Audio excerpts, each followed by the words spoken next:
Hello दोस्तों, मैं हूं आदित्य दीक्षित। आप सभी का मेरे यूट्यूब चैनल में स्वागत है। आज हम पढ़ेंगे bounded below sequence, bounded above sequence, bounded sequence, unbounded sequence, ये सब क्या होते हैं। तो पहले देखते हैं बाउंडेड बिलो सीक्वेंस क्या होता है। बाउंडेड बिलो सीक्वेंस, एक sequence xn is said to be bounded below if there exists a real number m1 such that xn is greater than or equal to m1 for every n belongs to capital N, the set of all natural number। मतलब कोई एक sequence xn ले लें हम, अगर इस set to be bounded below, उसे bounded below कब कहेंगे? इफ देयर एग्जिस्ट, उसमें एक रियल नंबर एग्जिस्ट करता हो, कौन सा? m1 एग्जिस्ट करता हो, सच दैट वो m1 कैसा हो? xn के, मतलब उस सीक्वेंस के सारे एलिमेंट से छोटा हो या बराबर हो। For every n belongs to capital N, जो ये n है वो किससे बिलोंग करता हो? कैपिटल N, मतलब the set of natural numbers. अब कोई सीक्वेंस एग्जांपल के तौर पे ले लेते हैं xn। नेचुरल नंबर का ही ले लिया हमने। तो इसमें हम देख सकते हैं सारे एलिमेंट हैं, 1 2 3 4 इंक्रीजिंग ऑर्डर है।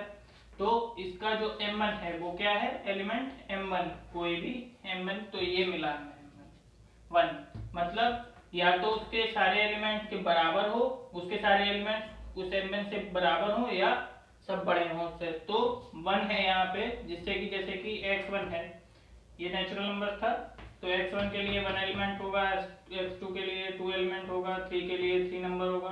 तो ऐसे ही अगर हम देखें कि सारे जो हैं xn एलिमेंट हैं जितने भी इसके, तो वो किसके बराबर हैं? या तो 1 के, या तो मतलब जो 1 है वो खुद के बराबर है एक एलिमेंट, या तो बाकी सारे एलिमेंट 1 से बड़े हैं।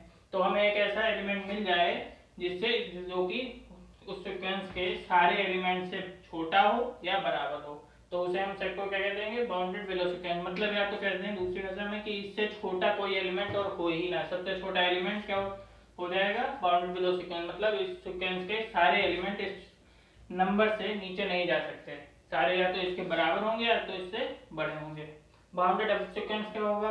ए sequence xn is said to be bounded above if there exists a real number m2 such that कोई m2 मिल जाए जो कि xn के से एक सीक्वेंस ले लें, उस xn के सारे एलिमेंट से बड़ा हो या तो बराबर हो, for every n belongs to capital N, the set of all natural numbers।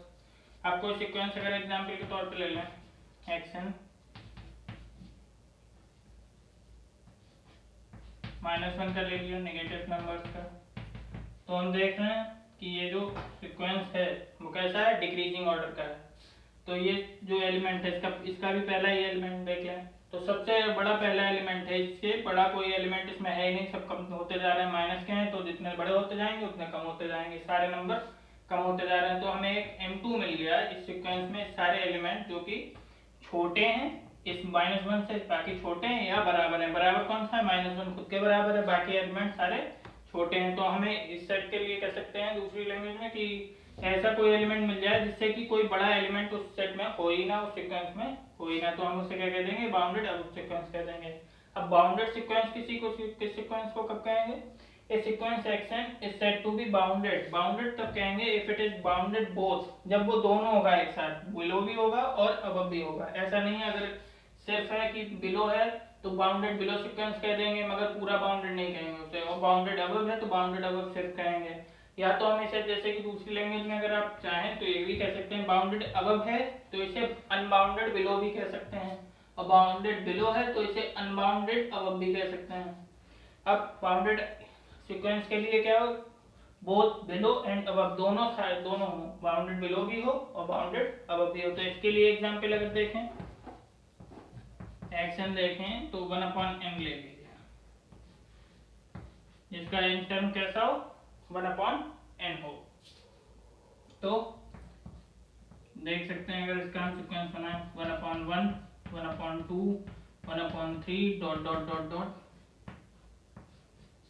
तो अगर हमें इसका एग्जांपल जब लिया xn equal to 1/n sequence है जिसका n टर्म क्या है? 1/n है, तो इसके सारे एलिमेंट कैसे हैं? 1/1, 1/2, 1/3 डॉट डॉट डॉट इंफिनिटी तक ऐसे चला जाएगा ये। तो देख सकते हैं कि बाउंडेड अबव कैसे है और बाउंडेड बिलो कैसे है। कोई ऐसा नंबर है इसमें है जिससे नीचे कोई नंबर ना जाता हो, मतलब जिससे छोटा कोई नंबर हो ही ना, तो हम देख सकते हैं, उसकी बात हम बाद में करेंगे सबसे पहले बाउंडेड अब देख लेते हैं। बाउंडेड अब में यहाँ पे क्या है 1, 1/1 1 ही आएगा। तो इस 1 से बड़ा कोई इसमें नंबर नहीं है, क्योंकि देख सकते हैं 1/2 1/3 कम होते जा रहे हैं। तो 1/2 को अगर हम देखें 0.5 बनता है, जो कि 1 से छोटा है, फिर उससे छोटे ही आते चले जाएंगे, इसलिए 1 जो है सबसे बड़ा एलिमेंट है। तो ये 1 बाउंडेड अब तो हो ही गया। अगर हम देखें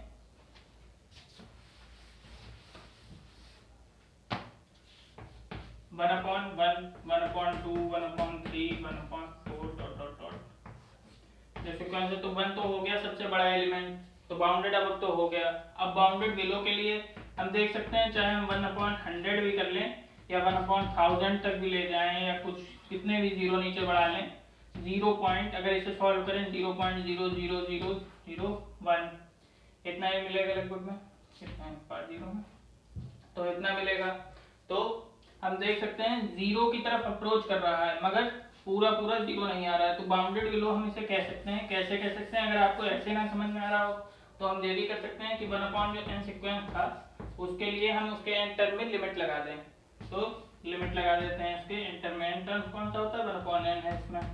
तो अब क्या रखते हैं? लिमिट रखते हैं n टेंड्स टू इन्फिनिटी, क्योंकि हम ये इन्फिनिटी की तरफ जा रहे हैं, बढ़ते चले जाएंगे, इन्फिनिटी है नंबर इसमें। तो जब हम लिमिट रखते हैं, limit n tends to infinity, तो 1/n, तो 1/infinity होता क्या है? 0। तो क्या मिल जाएगा हमें? 0 नंबर मिल जाएगा। मतलब चाहे हम अगर इससे सॉल्व करते जाएं, 0 से नीचे नंबर नहीं जाएंगे, मतलब नेगेटिव में नंबर नहीं जाएगा, चाहे कुछ भी हो जाए। 0 तक भी अप्रोच नहीं होगा, मगर 0 के आसपास में बिल्कुल रहेगा। ज्यादा से ज्यादा पॉइंट इसके, मतलब इन्फिनिटी पॉइंट इसके कहाँ होंगे? 0 के पास में होंगे। इसीलिए क्या कहेंगे हम इसे? या 0 पे कन्वर्ट कर रही है, ऐसा भी कह सकते हैं। मगर हम पूरा पूरा कहेंगे कि बाउंडेड बिलो कहाँ पे? 0 पे, और बाउंडेड अब कहाँ पे? 1 पे। अब देखते हैं अनबाउंडेड सीक्वेंस क्या होते हैं। If there exists no number m belongs to R such that mod xn is less than or equal to m for every n belongs to capital M, then xn is defined to be an unbounded sequence। अब यहाँ पे मतलब क्या है मैं अभी समझाता हूँ।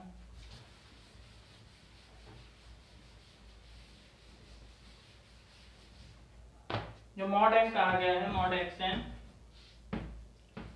इज लेस देन और इक्वल टू m, इसका मतलब होता है ये पूरी तरह से यहाँ पे कोई भी नंबर नहीं मिल रहा है।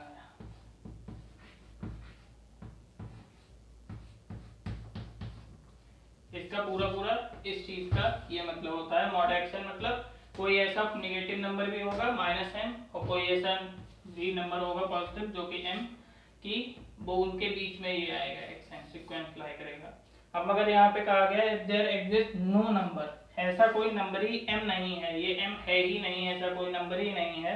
Such that mod xn is less than or equal to m for every n belongs to m, then xn is said to be unbounded sequence. तो अगर ऐसा कोई हमें नंबर ना मिले, ये m और ये -m ना मिले, जिसके बीच में कोई एक्शन सीक्वेंस लाई कर रहा हो, तो हम क्या कहेंगे? उस सीक्वेंस को अनबाउंडेड सीक्वेंस कहेंगे।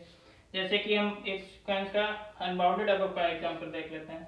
xn इज इक्वल टू, हमने ले लिया उसका n टर्म कैसा है? 2n-1। अगर हम इस सीक्वेंस को खोलें तो क्या बनेगा? 1, क्योंकि 2n-1 के पास में अगर हम 1 रखेंगे, 1 - 1 0, 2 1, फिर 2 रखा, 2 - 1 2 आ गया, 2, फिर 2 फिर 2 ऐसे बढ़ता चला जाएगा। फिर xn इज ग्रेटर देन और इक्वल टू 1, बाउंडेड बिलो तो हो गया, किससे हो गया? 1 से, कि इससे छोटा एलिमेंट इसमें और कोई नहीं है।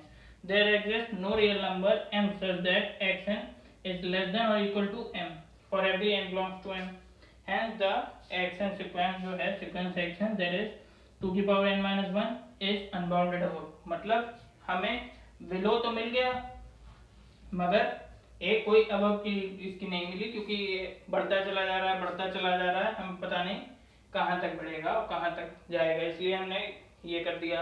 अगर हम देखना चाहें इसका, ये तो हो गया अनबाउंडेड। अब अनबाउंडेड बिलो का भी हम देख सकते हैं, और अनबाउंडेड सीक्वेंस क्या होता है, इसी तरह से अनबाउंडेड बिलो का भी एग्जांपल हो जाएगा, और अनबाउंडेड सीक्वेंस क्या होते हैं उसका क्या एग्जांपल होगा वो देख लेते हैं, वो इम्पोर्टेंट है।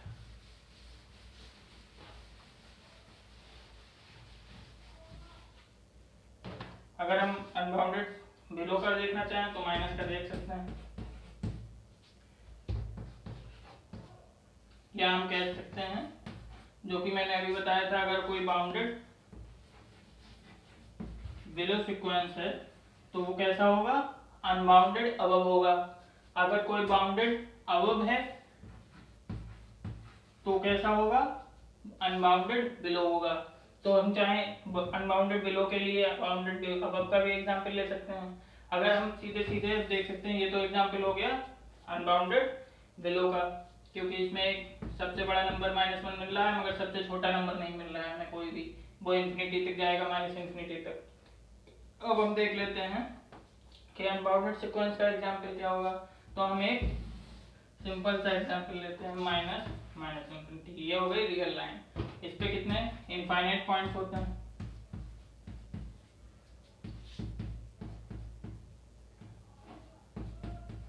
तो अगर हम देखें नया ये बाउंडेड अबव है ना ये बाउंडेड बिलो है, ना हमें कोई ऐसा छोटा नंबर मिलेगा जो कि सबसे छोटा हो, ना कोई ऐसा नंबर मिलेगा जो कि सबसे बड़ा हो, तो ये अनबाउंडेड सीक्वेंस हो गया। अब अगली वीडियो में हम बात करेंगे मोनोटोनिक जैसे टॉपिक्स की और कन्वर्जेंट सीक्वेंस और डाइवर्जेंट सीक्वेंस की। अगर वीडियो अच्छी लगे तो लाइक और सब्सक्राइब करें और वीडियो को शेयर करें। Thank you.